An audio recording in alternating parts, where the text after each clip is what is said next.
So good morning, Father Archie. We are reporting Chapter 5 on global governance. I am Franz Adrian Argaliardo from Claritian Missionaries. And I am Willie Mabuan from Claritian Missionary.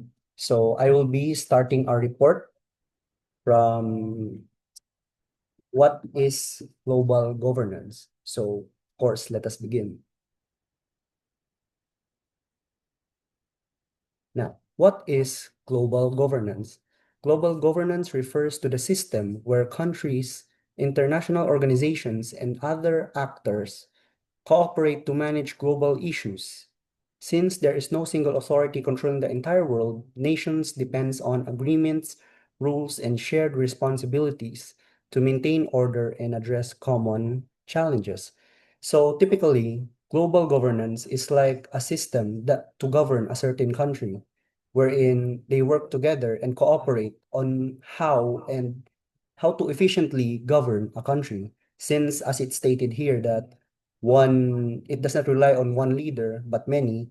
It usually depends on agreements. Therefore, the decisions made when governing certain countries are much more agreeable upon the people, since many opinions are correlated in making decisions.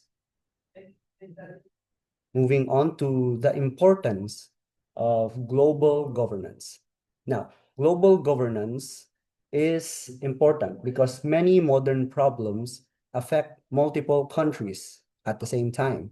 Issues like climate change, global health crisis, and economic instability cannot be solved by one nation alone. Cooperation of countries allows to combine resources, share knowledge, and create more effective solutions. So through global governance, each country within the global governance can help each other to stabilize the current situation of the country.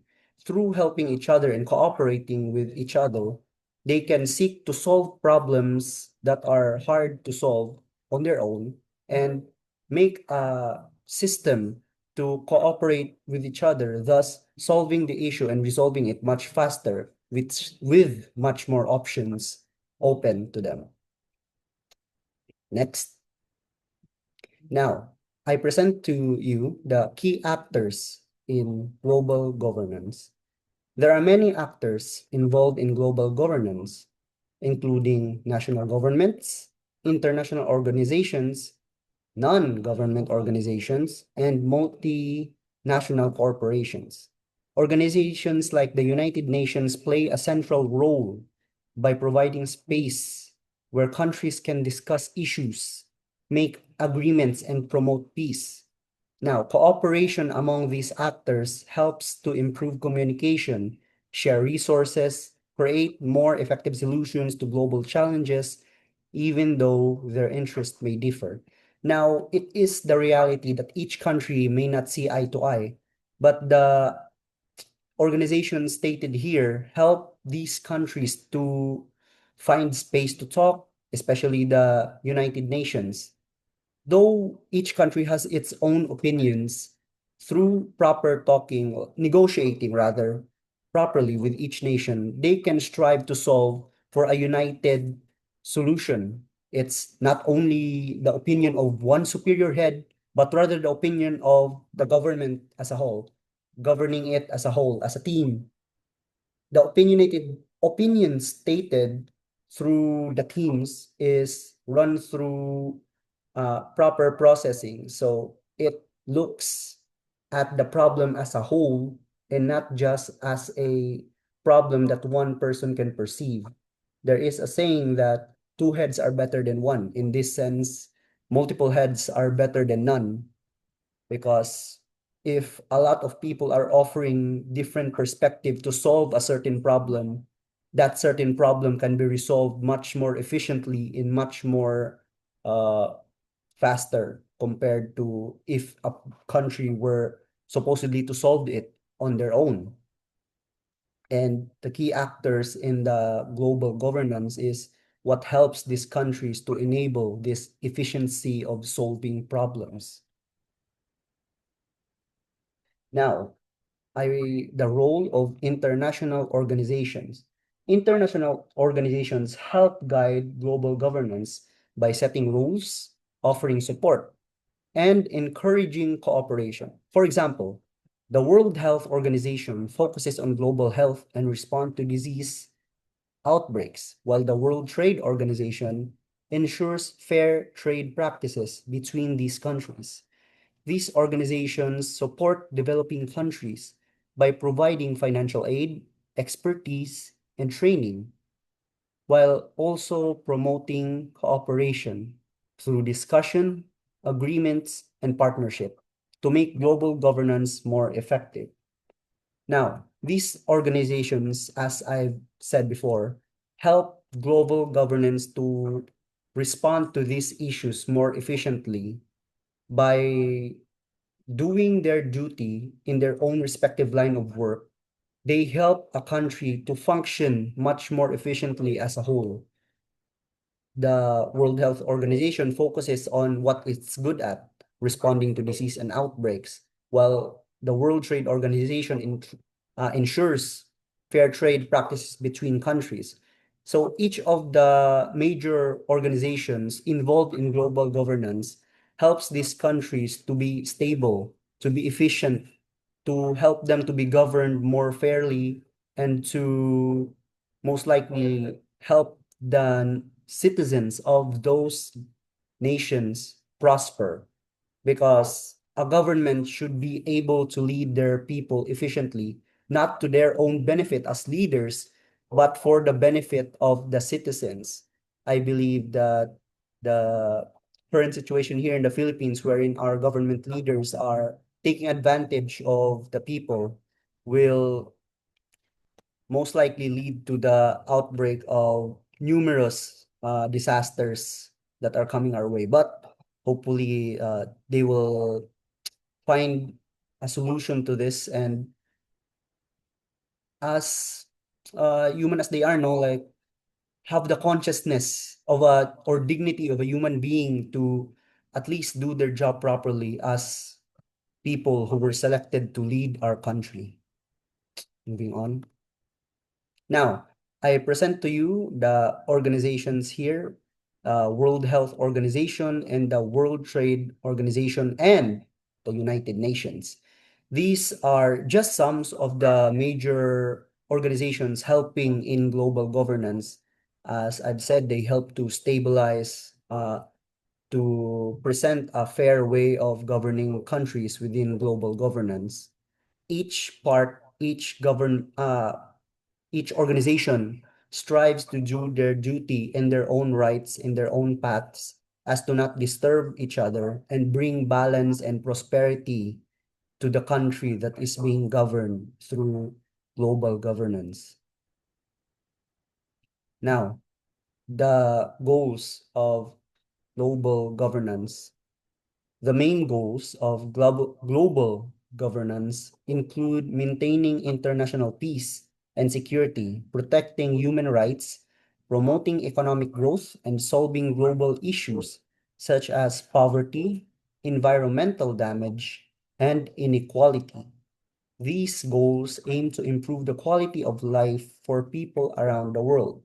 Now, global governance, as stated here, aims to help unite a nations, strives to lead a nation towards prosperity. And through different organizations that help in this endeavor, global governance seeks to stand in a united front to efficiently lead a country under global governance.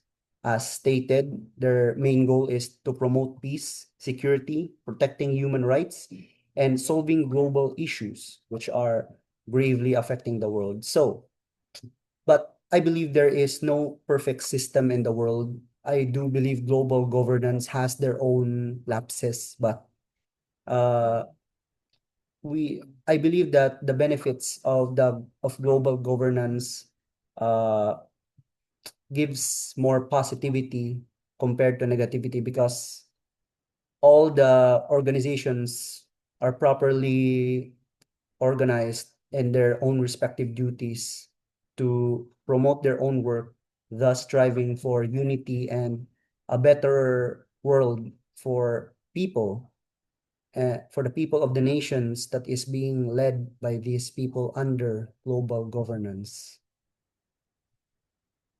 Now, I'll be also talking about global issues. Global governance deals with major issues like climate change, terrorism, pandemics, migration, and cybersecurity. These challenges cross national borders and affect many nations, which is why cooperation and shared responsibility are necessary. So, teamwork and understanding within the team in global governance is highly critical for them to efficiently function.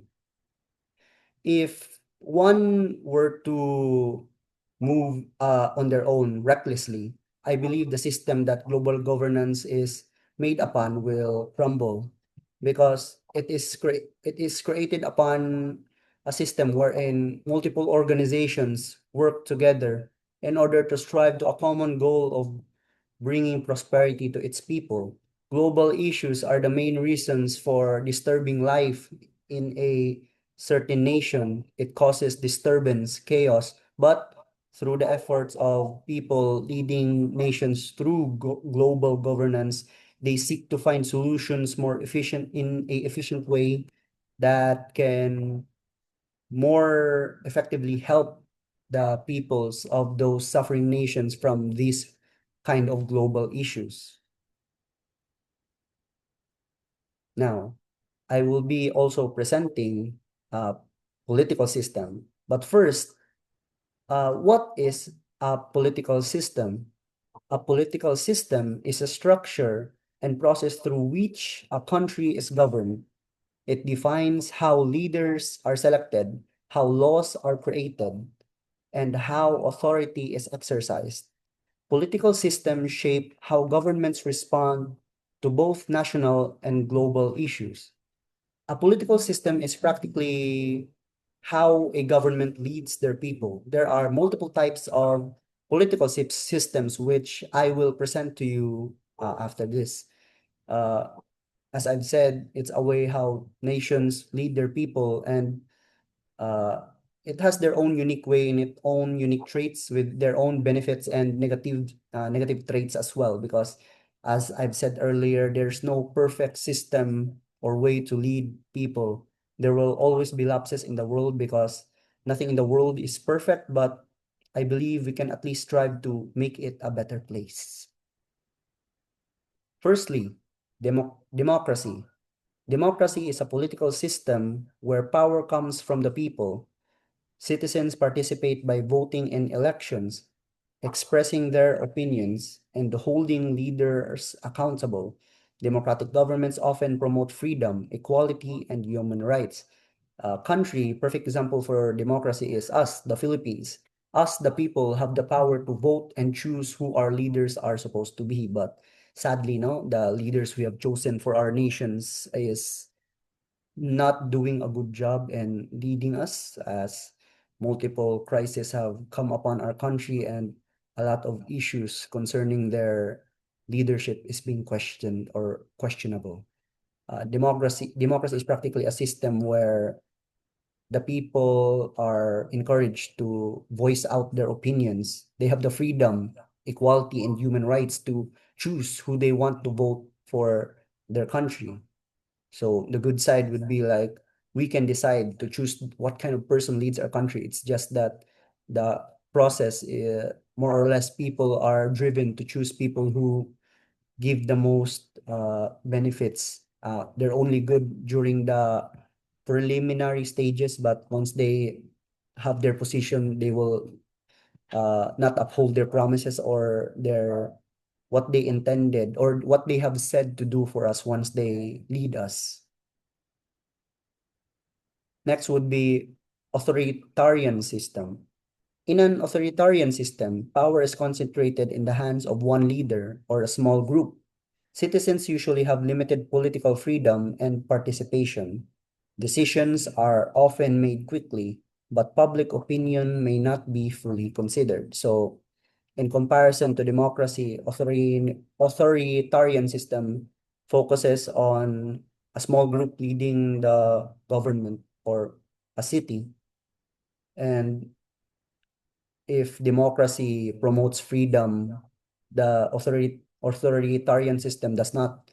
They have limited political freedom. So practically, you're just looking at it like the opposite of democracy, a system where power is held by one leader or small group, and citizens have limited participation in decision making on who is to lead the nation. So they have their own benefits, as every resources is compiled into one leader, and that leader, good or bad, they have the power to spread that evenly depending on how they rule. They are united under a single front. You have no say in who's the leader, but the leader has all the power. Next is communism. Communism is a political and economic system where the government controls most resources, like land, factories, and businesses, to promote equal distribution of health among all people.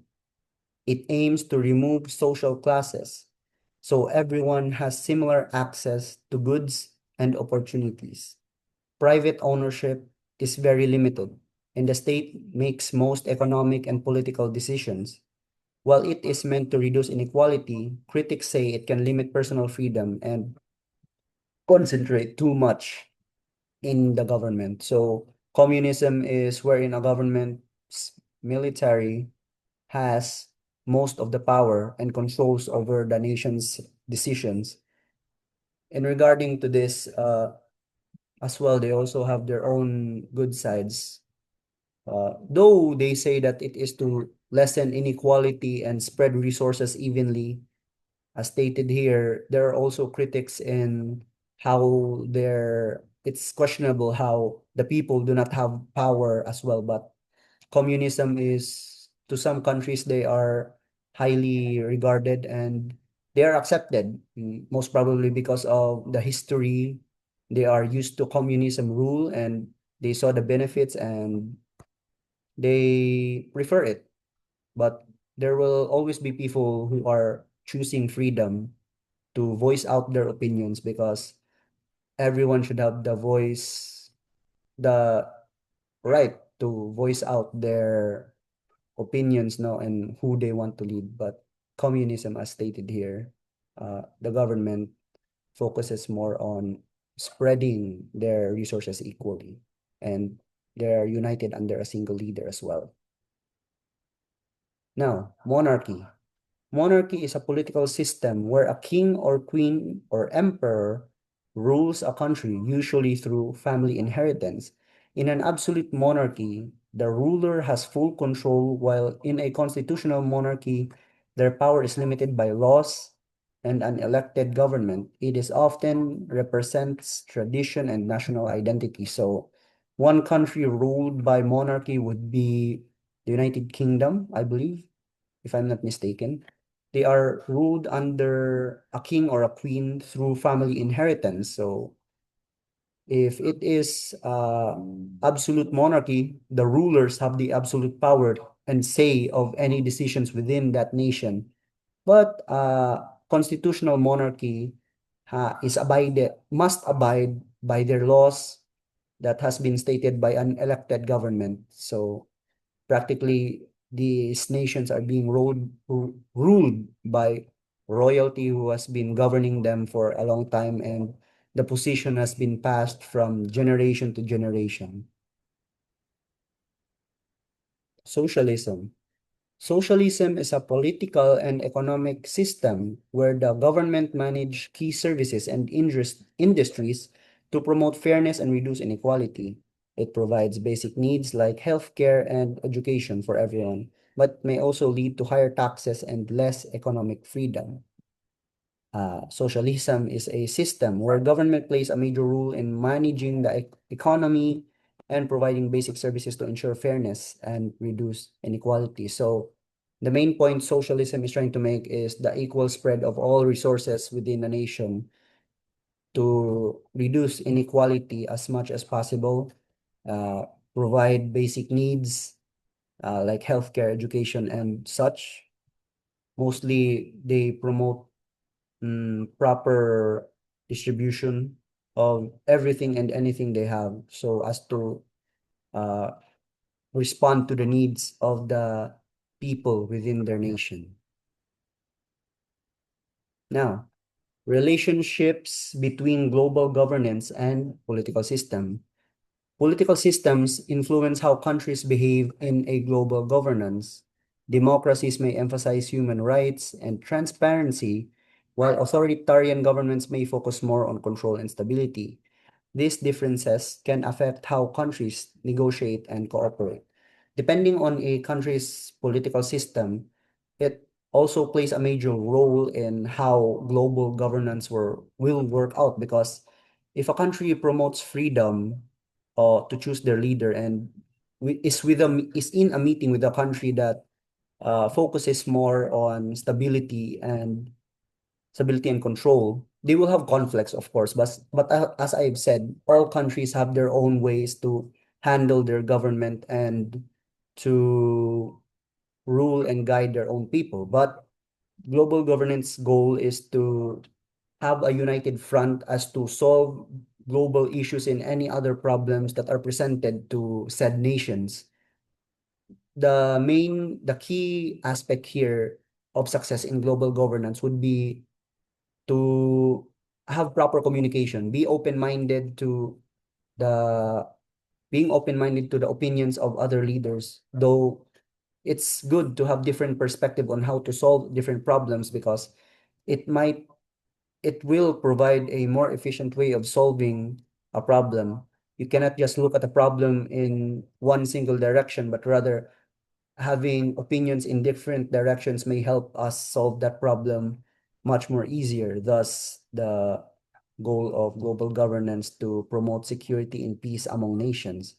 It's just that the main point trying to make here, the relationship between global governance political system, is that depending on a country's political system will most likely affect how global governance will affect the nations within those countries who are under global governance. Now, cooperation despite differences. As I've said, despite having differences, political systems, countries still work together through global governance.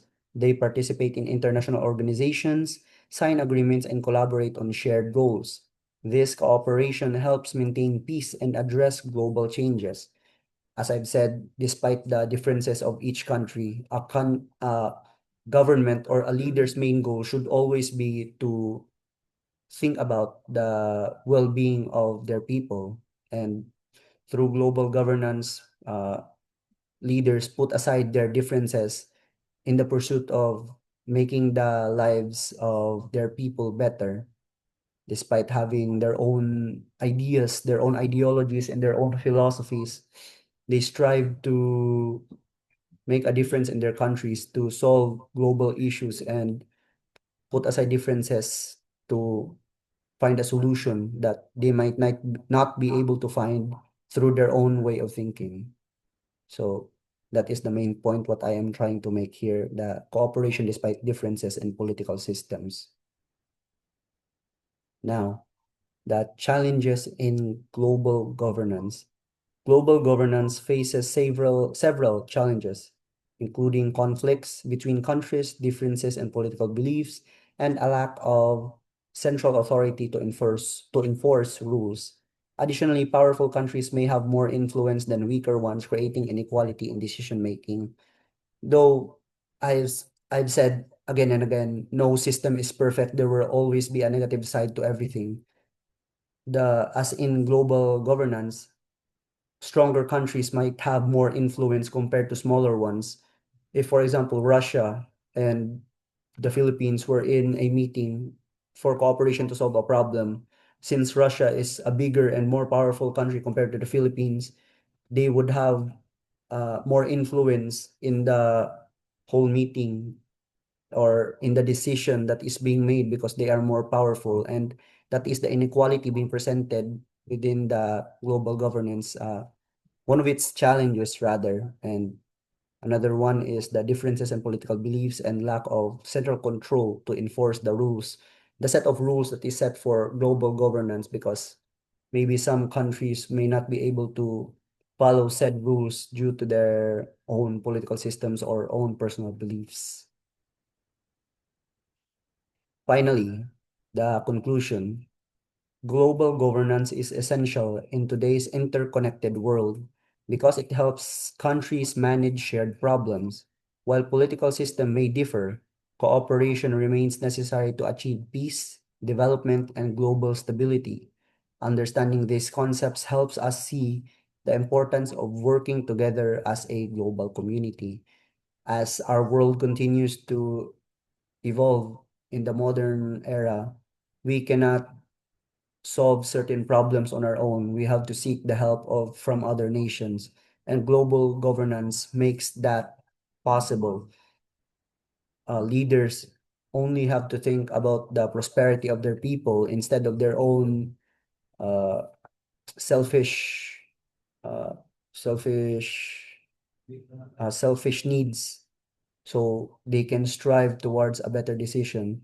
As political systems may differ, good leaders are willing to put those differences aside in order for a country to flourish and to become better.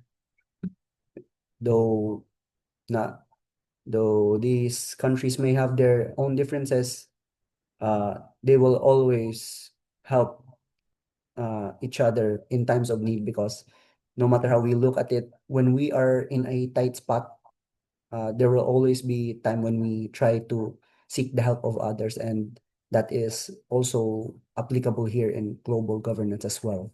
When a country cannot solve a problem on its own, it is a smart move to seek the help of others. Thank you.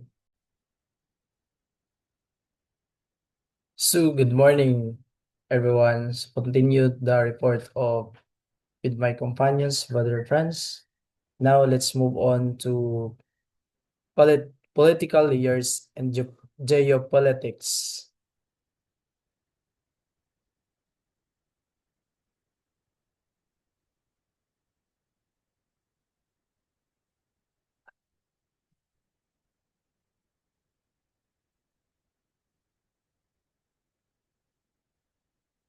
Di ba ano po yun?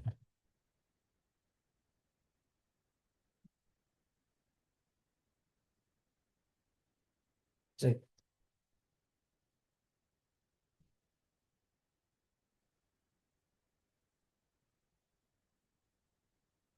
So political years that represents who it is the chief from ay,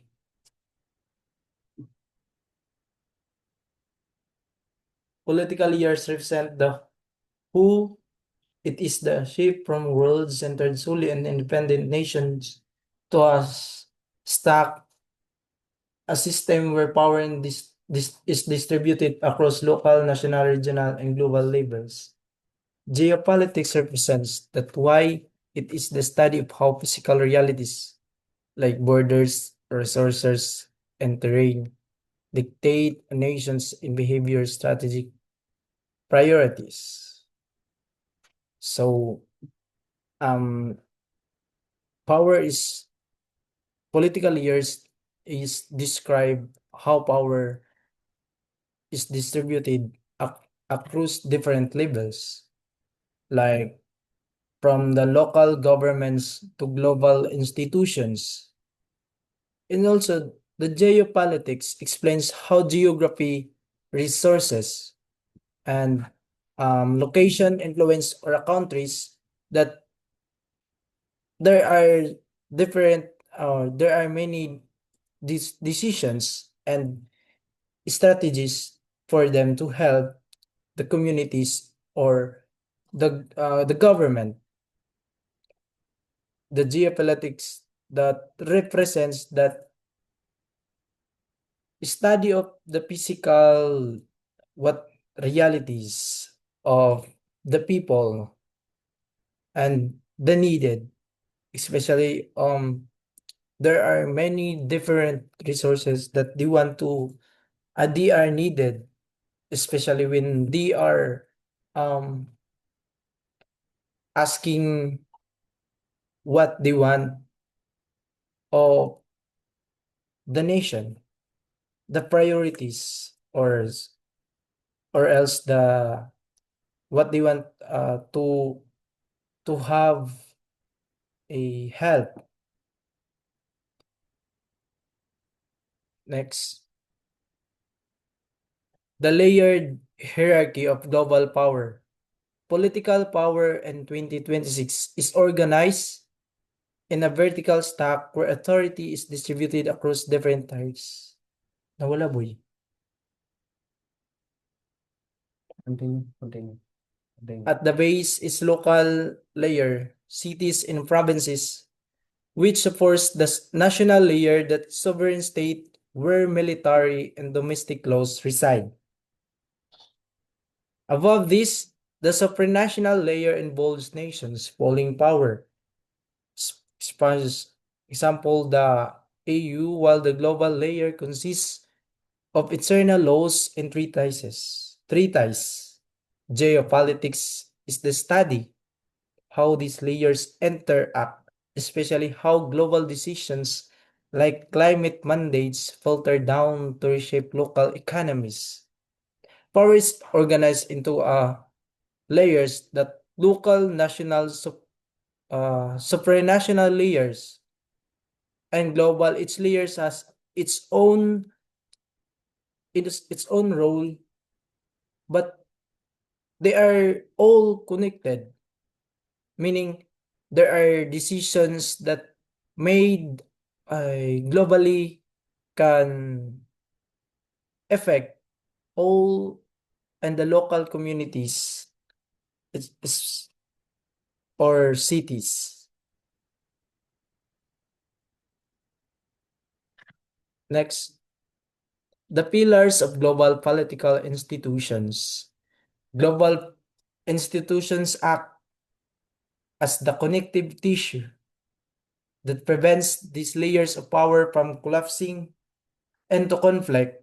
They are categorized into three primary pillars: diplomatic, which provides a forum for international law; financial, or the IMF and World Bank, which stabilize the global economy; and security, the NATO and the African Union, which coordinate collective defense in 2026. These institutions are shifting toward multilateralism, smaller, more agile groups of countries working on specific goals bypass the gridlock of a larger universal bodies.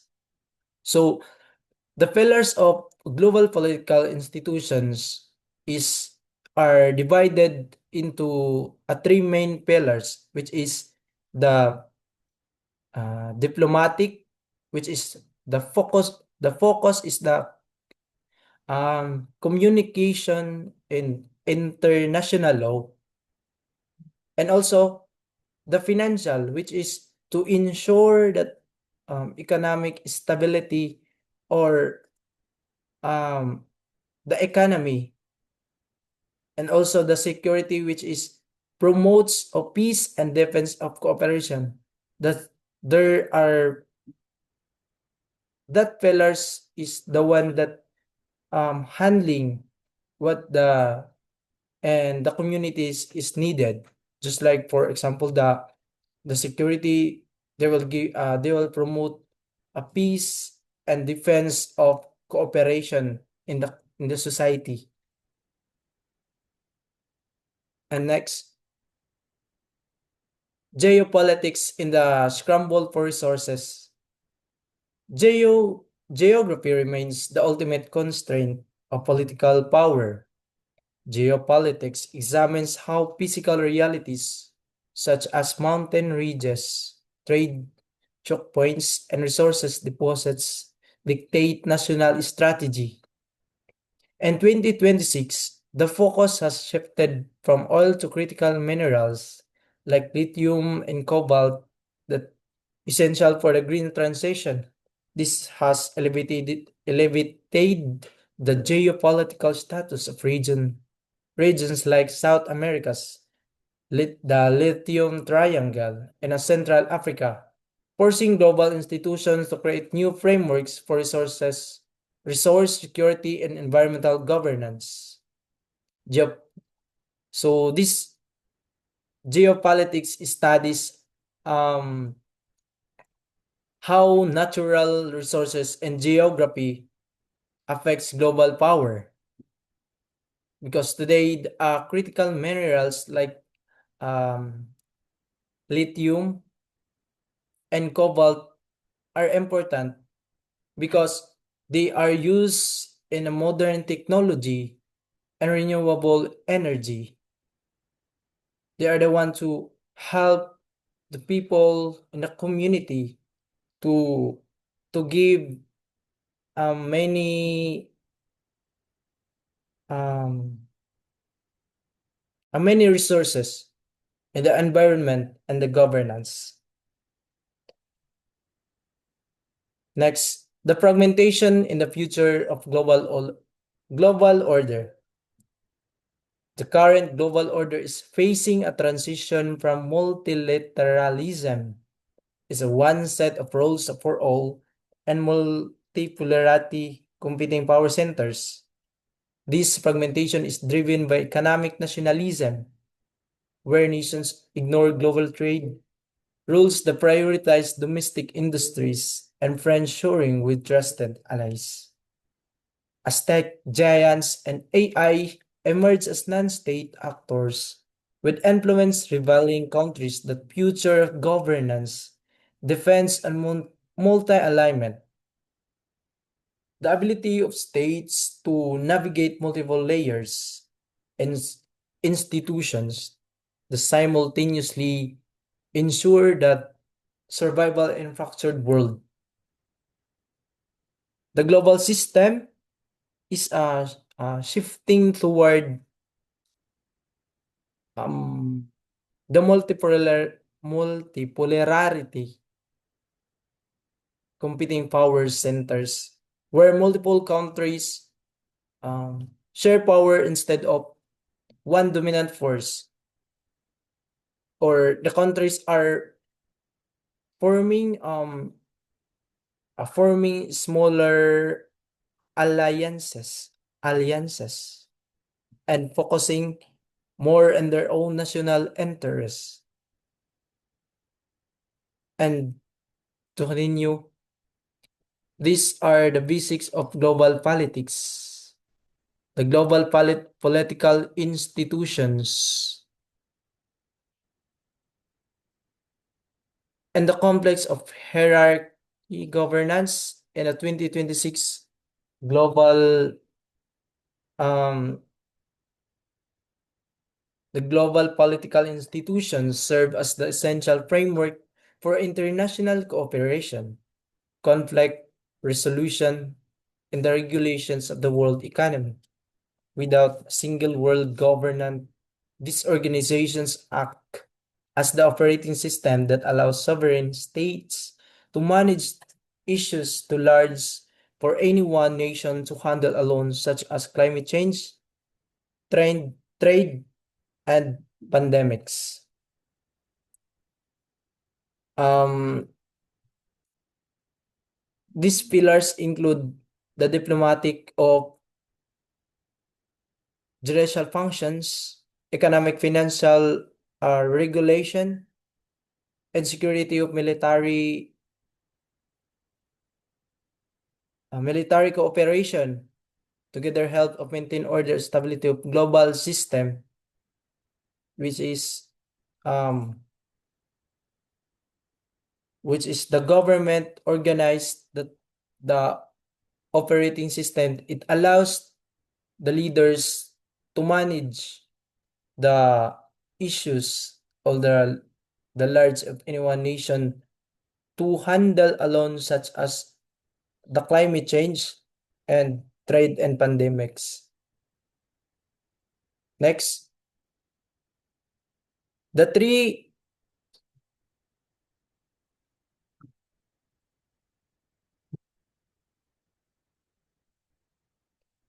functional pillars. Global institutions are generally categorized by the specific jobs and they perform within the political layers, diplomatic and judicial. These organizations, led by the United Nations, provide primary forum of dialogue and development of international law. The International Court of Justice, or ICJ, serves as the judicial branch, settling legal disputes between states to prevent physical conflict. The economic and financial, this pillar regulates the global flow of money and trade. The International Monetary Fund, or IMF, and World Bank provide financial stability and development loans, while the World Trade Organization sets the rules of the road for global commerce. Security and military, these are alliances built of collective defense. The NATO is the most prominent example in the West, while the African Union and the Shanghai Cooperation Organization manage regional security stability. So there are three functional pillars which the globalization institutions are generally categorized specific jobs, especially diplomatic and judicial. These organizations lead by United Nations to within the political layers. The pillars include diplomatic judicial function, the economic financial regulation, as I said earlier, that there are security and military cooperation. Together, they help to maintain order, stability, and a global system.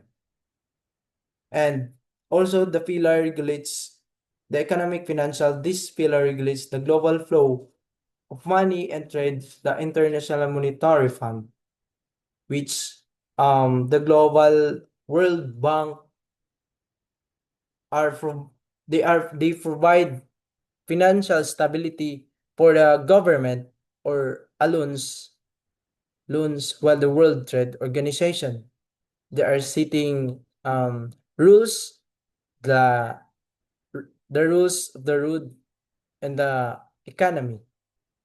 The security and military, these are also alliances built of collective defense. The NATO is the most prominent example in the West. And next, current trends, the shift of multilateralism. The modern power is organized into political layers, moving from local cities through national governments to global organizations like the United Nations. These layers are managed by global political institutions, the referees of the world, which oversee diplomacy, finance, the IMF, the World Bank, and security of NATO, the NATO. However, these institutions are constantly influenced by geopolitics, where a country's physical location and its access to resources like lithium or trade routes dictate its strategy.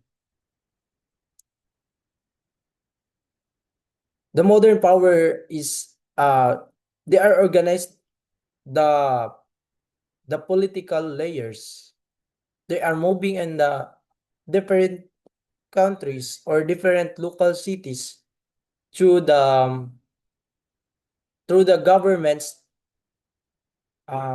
especially like the same with the United Nations.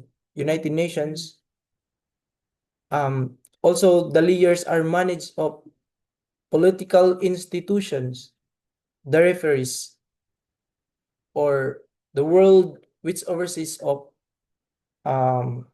diplomacy, the financial, the military, and the different institution of geopolitics. Next, so these are the key challenges in 2026. The legitimacy of global institutions is currently being tested by several factors. First, the economic nationalism. the countries are increasingly prioritizing the friendshoring trading only with allies, right? Allies, and bypassing global trade rules to protect domestic industries. Second, technological sovereignty. Institutions are racing to regulate artificial intelligence and digital assets, which often move faster than international law can adapt. Third, the non-state actors, the massive tech corporations, and decentralized groups now wield influence over data and communications that reveals the power of some nations, forcing institutions to rethink what the sovereignty the leaders means in the 21st century. Today include economic nationalism. They need regulate the new technologies or like artificial intelligence, the AI, and the rise of the powerful non-state actors such as the tech companies, the yeah, and the last one. So the conclusion, global political institutions are the referees of our world, while the national layer holds the most power. These institutions provide the necessary structure for those nations coexist. In 2026, the trend is towards smaller, faster, and more localized alliances that can solve specific problems in a fragmented multiple landscape. So, in a conclusion, global institution of act of the referees and the international system, even a changing and complex world, they remain that essential for cooperation and global stability, especially now that students are using this many access of the the especially the AI. So the world now is many many tools that trends and toward there are more faster and more localized alliances that can solve specific problems because um there are many just for examples, there are many students that they cannot um u- use, sometimes it's they want to use tools like AI to solve their problem, and also these are specific problems in fragmented multipolar landscape.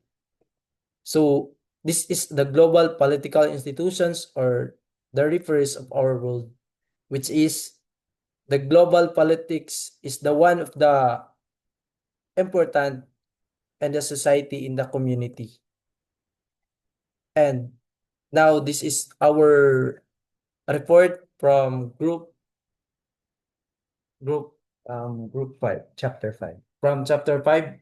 So thank you so much Thank you so much for listening. listening.